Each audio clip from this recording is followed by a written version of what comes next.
Good evening and welcome to the Business Day. I'm Milton Walker. Fitch Ratings Agency has affirmed its rating for Jamaica's creditworthiness at B. A B rating is non-investment grade, but Fitch believes it signals the country's financial institution has varied noticeably. In strengthening its case, Fitch points to improvements in the economy, the downward debt trajectory, and the appreciation of the Jamaican dollar as influencing its decision. The rating came with the outlook for Jamaica moving from stable to positive. While a positive outlook does not imply a rating change is inevitable, it suggests the rating could be improved over the next 2 or 1 year if the positive trend continues.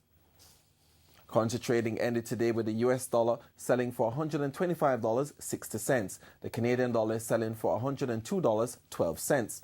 Sterling is selling for $176, while the euro is going for $156.28. The price of oil scored its biggest one-day gain in more than a week today. Oil for delivery in March rose $1.07 to settle at $65.80 a barrel on the New York Mercantile Exchange. That was the biggest single session dollar gain since January 24. The JSE Market Index lost 721 points today, while the Junior Market Index gained 14.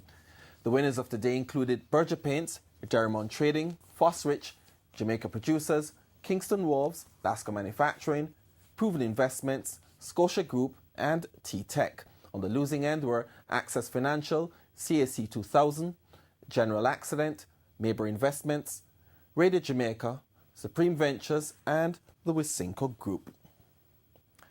That's the Business Day. I'm Milton Walker. Good evening.